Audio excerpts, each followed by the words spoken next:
I am Wilfred, but appear here as the Bishop, the Catholic Bishop of Makurdi Diocese, the capital of Benue State in Nigeria.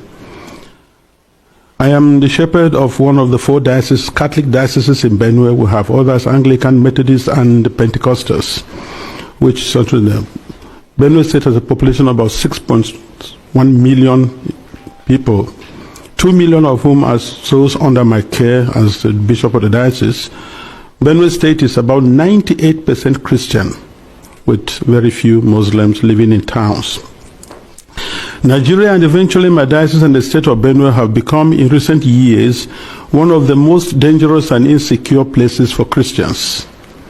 Christians and Muslims are nearly evenly divided among Nigeria's large population of over 200 million persons. Islamist extremists are fiercely contesting the possession, control, and governing law of the land, especially in the country's northern and central regions, the latter of which is where Benue is located. There are constant ethnic, political, and religious conflicts over land and allegiance. Constitutionally, we are a secular country, but our unity has been fragile. Political and religious actions and even public speech have been carefully managed to avoid accusations of religious bias and political tensions. Today, the clear influence of Islamist extremists has changed the traditional social dynamics of tribe, ethnicity, religion, and the social status in Nigeria. Because just recently, at the beginning of the Ramadan fast, 12 states in northern Nigeria have declared closed schools so that they attend to this. And you can imagine which other country in the world does that. Saudi Arabia is not doing it. Afghanistan is not doing it. Baghdad is not doing it. But then Nigeria is practicing. What kind of Islam are they practicing? 12 states. And not only Muslims are living in these places. What happens with the educational program or curriculum of the country? But this is what we are going through every day in Nigeria. A long-term Islamic agenda to homogenize the population has been implemented over several presidencies through a strategy to reduce and eventually eliminate the Christian identity of half of the population. This strategy includes both violent and non-violent actions, such as the exclusion of Christians from positions of power and adoption of such church members, the raping of women, the killing and exploitation of Christians, the destruction of churches and farmlands of Christian farmers, followed by the occupation of such lands by the Fulani herders, and also changing the names of these villages. They are taking over the places, so you clearly see an expansionist approach and Islamic, and then they are making the people now flee and leave their villages, and they conquer it. The quest to Islamalize the land appears high on the agenda of some of the powerful and influential Muslims in Nigeria. There is a campaign to take land to spread Islam, and there is the hemorrhaging of Christian farmers from the central region of Nigeria and Benue State, Makurdi Diocese in particular, as they are forced to abandon fertile lands that used to feed the nation, which classify Benue as the food basket of the nation. Militant Fulani herdsmen are terrorists destroying society. They steal and vandalize, they kill and boast about it. They kidnap and rape, and they enjoy total impunity from the elected authorities. None of them have been arrested and brought to justice. This is supported by the corrupt system in which we operate and the abject poverty among us, which allow the criminals to easily attract more recruits and prey on more victims. Why is this happening? Is it really a religious war? Like in the past, many jihadists are motivated less by religion than by spoils of war and use their religion to impose themselves. In my diocese, the spoils consist mainly of fertile, well-tended land organized around my parishes or so. The jihadists come and adopt and kill the priests, leaving thousands without support and basic human services. And of course, when they disperse the people, the inhabitants, or the citizens, or the people of the lands, they take over. And any attempt to go back and take care of your farms, surely you get killed. The Makurdi Diocese in Benue State has been the epicenter of the invasion by these herders, who are more like hired guns of cattle oligarchies, who manipulate religion to rally the headers to eliminate the Christian population and cleanse the land in the name of Islam. This objective is behind the relentless attacks against Benue's villages. When we call for help to the police and the army, they do not come. At the end of 2024, several villages were warned by the attackers of the upcoming violence, and the leaders called the police for defense ahead of time, but they did not come, and the Christian massacres, almost customary, took place, killing hundreds in Plateau and Benue, with the worst massacre claiming 47 people. The militant also burned down the 8 Catholic churches of St. Mary's Parish in the Diocese of Boko, and which in Benue State, as well as the parish house, clinics, schools, and other houses. The militant Fulani herdsmen bear on defenseless villagers without consequences. They follow orders to conquer, kill, and occupy. They attack even those who have managed to escape into our IDP camps. Thereby, they have no place to run to. And it is unfortunate that the police system in Nigeria, orders have to come from above. And such that once there's a call, and they say they have never responded. And by the time they arrive, these people have left, and the people are now living in the pool of their blood. What I have recounted above is happening not only in Benue State. I believe our experience in Benue is symptomatic of what is happening elsewhere in large parts of Nigeria. The experience of the Nigerian Christians today can be summed up as that of a church under Islamist extermination. It is frightening to live there. Apart from the violent campaigns and attacks against Christian villages, there are now attempts by the Islamic Council of Nigeria and various Islamic groups to impose Sharia law on the Christian populations. Already, 12 states in the north of Nigeria are under this sectarian religious law, and attempts to extend the same to the south of Nigeria, which they have started. This month, governors in the north decided appropriately to close all schools and education institutions during the months of Ramadan, leaving millions of students without learning opportunity for 5 weeks. We live in fear because at any point it can be our turn to be killed, but to remain silent is to die twice. So, I have chosen to speak. I speak on behalf of the millions who are in the camps. In Benue State, in Makurdi Diocese alone, in my diocese, I have about 9 camps. 9. On the 5th of March, which was Ash Wednesday, we visited one of the camps, and many of my priests and religious went to the other camps, distributed them to begin the Ash Wednesday with our faithful who are there, because we are the voice of the voiceless. We have to talk for the defenseless. We have to talk about the weak and those who cannot talk about themselves. In one of the camps called the Mega Camp, there were over 3,000 inmates of that camp, and which was a record given to us by government.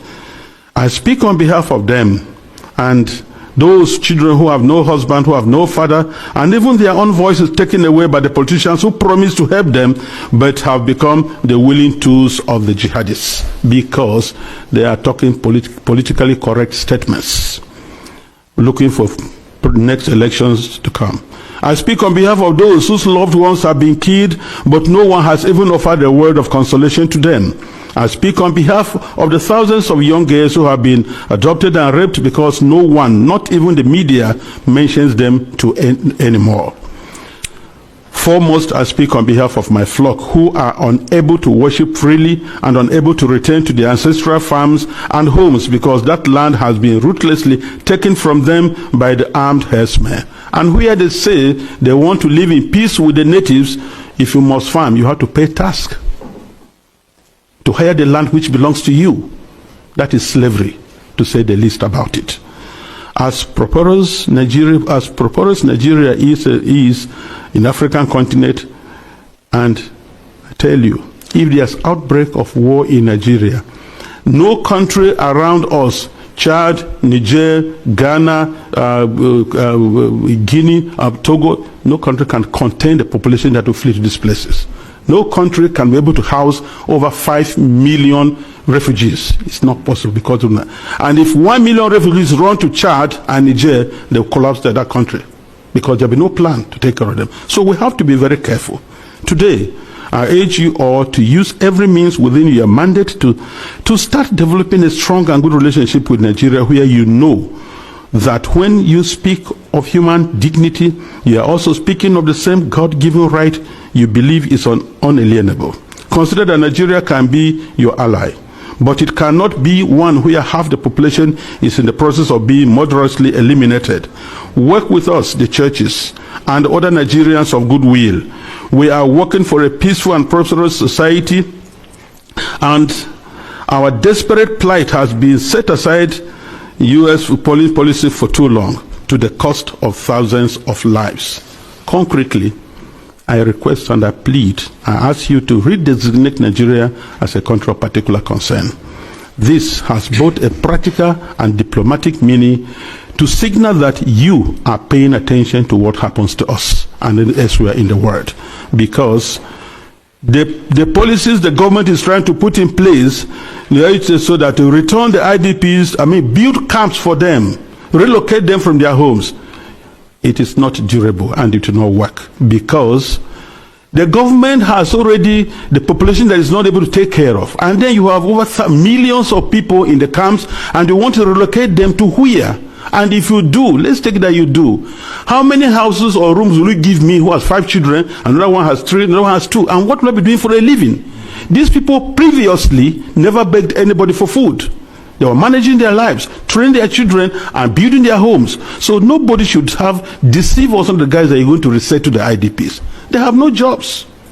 So where you say them, what will be their place? And by the way, the fundamental question remains, if you resettle them to other camps or build places for them, what happens with the ancestral lands?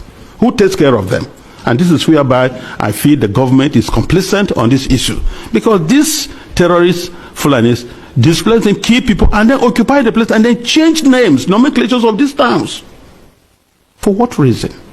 So we want to let the people go back to their homes and help for them to rebuild their lives. I implore this august body to insist on the return and rehabilitation of all the IDPs to their ancestral lands, and not to relocate them to other constructed camps elsewhere, which is an invented solution now being pushed in the Benue state government. And I tell you, Nigeria government can do that once they have to be accountable.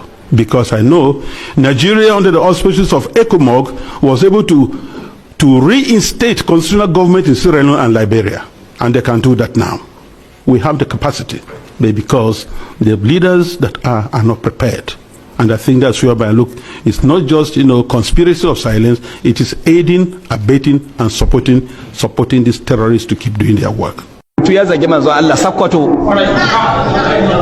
Sokoto ya yi rubutu ga Facebook, ya faɗi maganganun da ba su da daɗin faɗi game da annabin rahama, kuma cikin Sokoto nace a maka yayi kure. Ai ba Sokoto ake irin wannan shiga taka. Mu kashewa mu kai. Mu akan manzon Allah akan mu kashe.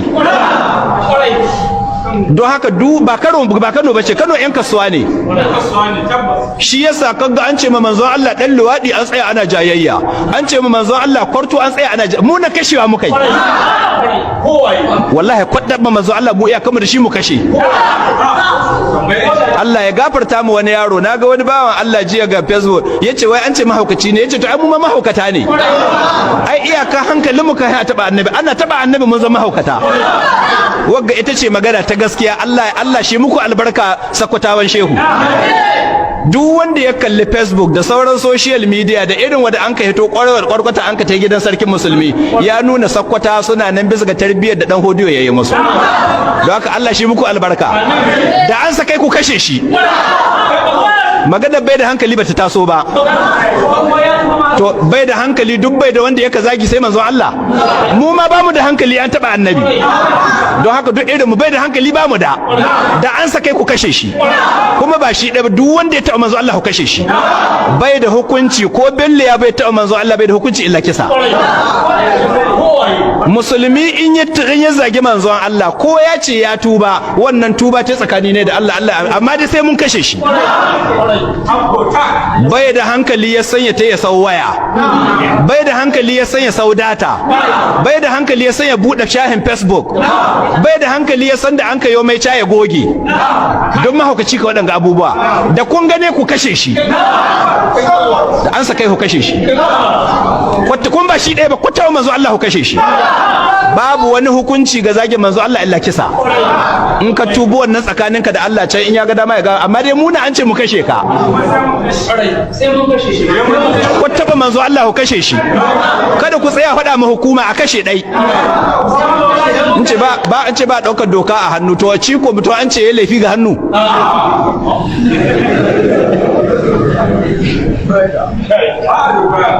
Yawa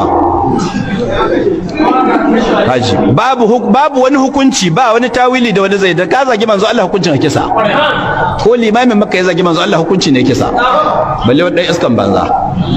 Don haka ku yi tsayin ku nan tarbiyyar nan da Shehu Dan Hodo yayi muku. Mu alhamdulillah kakanninmu mujahiduna ne, kuma jihadin yana nan cikin zukatanmu. In kana son ka san mujahiduna muke taba addini ha gani, taba addini. Don haka ga babu wani kuma babu compromise, is uncompromising. Taba manzo Allah kisa ne. Welcome back to Local Journal, my people. We hear everything where this Reverend Father they talk for inside this video, and we also hear within this Imam talk for inside this video too. Recently, the US Congress asked Donald Trump make it impose sanction on Nigeria over the wanton killing of Christians for inside Nigeria. But the government can reply US say the insurgency where they happen for inside Nigeria no they target Christians. However, President Trump body language determined say in go sanction Nigeria. We hear everything where the Reverend Father they talk for inside this video. And if truly you did for inside this country and they live for inside Nigeria, you will not see everything where that man talk na true na it be. We know say the people where they orchestrate this thing and the people where they behind all of these things where they happen for inside this country, and the killing of Christians and other religions as well where they happen for inside this country, now the Fulanis. Now then they orchestrate them because they want to expand their land and they want to collect this country and make it their own. And the reason why they maim and they unalive people from their ancestral land so that they go fit collect their land be that. For us to get a clearer picture about this thing where they happen, make we enter inside Benue State, make we see what they happen for that place. Make we go Plateau State, make we see what they happen for that place. For inside Southern Kaduna, that's still the same thing that they happen for Southern Kaduna. For the core north, we know say there's nothing like religious tolerance, especially this state where be the domain of these Fulani jihadists. Under the Buhari's administration, we see how they go killing spree with reckless abandon. Nobody feel do them anything, and nobody feel even question them at all because they feel say that their brother na in their power. I know say to some extent the killing don't reduce under this Tinubu's administration, but the thing be say the killing still they go on, and their aim na just to expand their territory and conquer Nigeria. While una think say that they try force Sharia into the southern part of the country, una think say these people they do it for the love of Islam? No, these people they do it so that they go fit achieve their sinister agenda. Everything where this father talk for inside this video, now clear evidence to substantiate say, now true say this Fulani jihadists they eliminate the Christians so that they go fit collect their ancestral land. Una know say you don't tell what they hear say these Fulani people no be the real Islam na in the practice. Then talk say their own breed of Islam they very different from waiting Islam they teach. And from their actions and the way we say that they behave for inside Nigeria and other West African countries, we go no say this thing whether they talk na true na it be. Make we look at waiting Usman Danfodio been do during in time. The brand of Islam where they practice for inside Hausa land before he can't tell them say maybe the one where they supposed to practice now and they practice. Now from that time now he can't indoctrinate them with this in jihadist brand of religion, with the sole aim of killing people, taking their ancestral land and conquering them. So for the real Muslims when they get wahala, now to start campaign against these Fulani people so that they go fit expose them and expose all their evil agenda. And more so, from waiting that Imam talk for inside the video, clear evidence don't they already to substantiate these claims. So I go play the remaining part of the video so that I will watch waiting then they talk. But before we watch the video, if today na be the first time you visit our channel, I beg make you like, make you share, make you subscribe.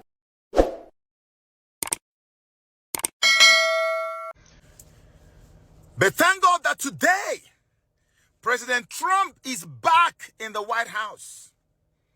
He is back in the White House. And as you can see, videos are already beginning to surface with evidence on how this persecution is taking place in predominantly Christian areas.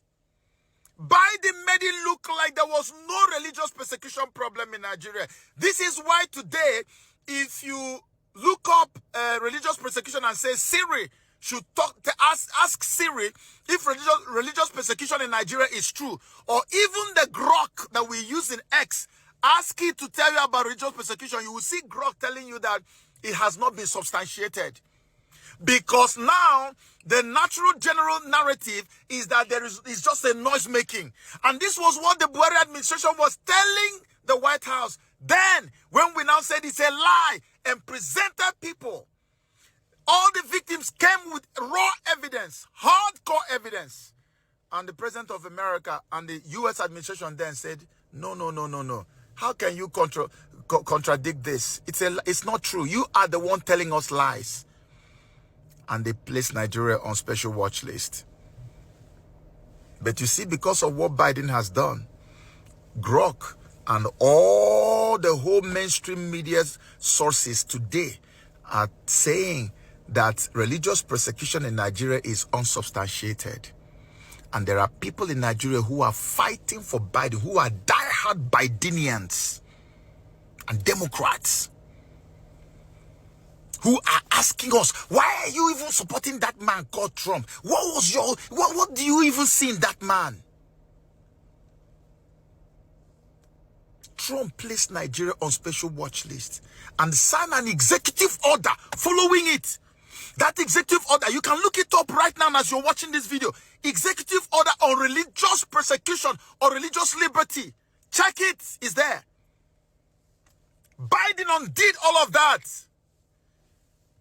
and gave them free hand to continue to flood communities in Nigeria and other African countries and overrun them and impose their satanic extremist ideologies in those regions after killing, massacring, decapitating, amputating, all kinds of rubbish. Go and see the way they kill people. They cut them into pieces like meat you sell in the market. This is what they're doing. They rape out every single woman they come across. It doesn't matter how old you are. It doesn't matter whether you're pregnant, you're old, or what. They rape and they kill. And this is going on. And everybody acts like, oh. That's why I'm telling my people, we have gone past the stage where you get unnecessarily emotional online. Go and start looking for hard evidence. There are some of you that may have to be flown to the White House again to go and drop that hard evidence and show to the people so that nobody buys this whole politically correct narrative that the government is always giving. Under Buhari, they were always telling them, no, no, no, there's nothing. It's just mere clashes between herders and farmers. Where are the local government that have gone in Benue State? They are crying out today. They take it, they possess it, and they rename it. And the people who own the land and never begged for food before are now in IDP camps begging for food. And you are trying to be politically correct. What are you being politically correct for? We need evidence now. Stop being unnecessarily emotional. Go gather all the evidence. This is why Donald Trump looked at Buhari in the face. It was Buhari himself who even confessed it. Trump looked him in the face after all the evidence were gathered then. He looked him in the face and said, why are you killing Christians in Nigeria? He told him.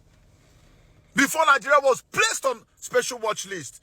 And then the executive order, boom, followed it immediately. To the point that they were ready for military action against the terrorists. And then we had some calm. They have resumed again. Because Biden came and removed it now. You're Biden. That's why today, by the grace of God, if you can put your evidence together, nobody plays on emotion at the highest level. They are not going to be listening. Hey, they are killing us. They are killing. No, nobody wants. Bring the evidence. Data, put it together. Forget about how to get to where you present it. The road is open. The means is there. Enough of all this. And the local communities have to take this, their destiny into their hands. Nobody is going to stop you when you destroy the person who has come to destroy you. Don't wait. Who are they? We had our land before they came. We have been there before them. They will never be able to know our land better than us if we are not stupid. They can never conquer us. They can never defeat us. It's just that we make too much noise. Every time we want to do something, we are making noise. You will talk from morning till night. No, do your things quietly. Quietly remove the threat that has come to your doorstep. Remove it quietly. But we will make noise all over the place. That's one thing we need to learn from the Yoruba people. We make too much noise in the East. Quietly. is so much support everywhere. I'm your brother. I'm telling you, there's so much support. God has risen for Eastern Nigeria. So many things are happening. Last year, I made a video and I told everybody who was listening to me. I said that from January of 2025, great things will begin to happen in Eastern Nigeria. Are you not seeing it? Look at Soludo, who was like, he didn't even know what he was. In fact, nobody knew what that man was doing in power. For me, everybody was asking, what is this guy doing there? All of a sudden, he just realized that this useless Okite thing that they were doing in Anambra State, that they needed to get all those guys out of the way. That these guys didn't have the solution. These guys were frauds in themselves. Anambra had become a very gigantic shrine, a whole Anambra State where you have the largest concentration of billionaires in the whole country. You are now seeing stupid people all over the place. And they are doing Okite, one stupid Okite after another. People are just there doing rubbish. And you claim to be governor. Only just recently, he started arresting them. Something he should have done from the first month that he was sworn in as a governor. Arresting them. They are deceiving children all over the place, destroying the destinies of so many people. According to the governor himself, which I can vouch for, many of our people are abroad that they have given Okite to go and carry drugs and do all the rubbish. They are in jails languishing because the Okite is a stupid thing that will never work for you. This was why we were chased away from the promised land. You don't know who you are as an Igbo man or woman. You are blessed. You are the Jew and the Hebrew that the Bible is talking about. It's our disobedience and running away from the truth that has brought us where we are. You tell me that if worshiping idol is the real thing, that Christianity is a foreign religion. Who told you? Who told you? I come from a family where they worshipped idol. Go and see what is happening to all the people who have not repented in that family. You are a liar. Idol worship has nothing to do with who we are as Igbo people. We are traditionally and ancestrally betrothed to God. We belong to heaven. We are the roots of David. If there's any place there should be Christian revolution or religious revolution today in Africa, it should be in Igbo land. This thing we're seeing in Yoruba land should be happening in Igbo land. Churches, proper good churches, not all the charlatans who are deceiving people who are also part of the Okite, claiming to be churches. Real God worship should be happening there because we are by nature God's children. That's why all our names have like Chuku or God in it. All our names, God, God, God, God everywhere. So Soludo just woke up to deal with that nonsense and destroy that lie that they were using to deceive our people. The thing that we are known for, hard work. Go and work, go and serve and be served. You know, Igbo apprenticeship program, we dumped all of it and started looking for quick money. Igbos were never known for this madness. But Satan just came, introduced it, and everybody took on it. And the governor had power to stop it. He didn't stop it. But he just woke up. I told you. And not only that, Abia has just been given the license to start a refinery. And not only that, I can't remember how many trillion cubic meters of gas that is in Imo State. All of them are receiving attention right now. God has arisen for us. We must also arise and do what we're supposed to do. Another tragedy in Nigeria, and yet again, Western media are completely silent about it. In Plateau State, in central Nigeria, sorry if I've pronounced that wrong, 15 Christians were targeted and slain by Fulani herdsmen who are Muslim. And amongst the 15, there was a 1-year-old baby and a 13-year-old. It was a Christian settlement that was targeted. Several homes were set on fire. And this happened a stone's throw away from a military checkpoint. So how was this able to happen? A local government council chairman has described these attacks as barbaric and on a peaceful community. And this happened on December the 22nd, right before Christmas. Why are the Western media silent about it again when these attacks are reoccurring? And why aren't we as a country intervening to stop these Christian people being targeted.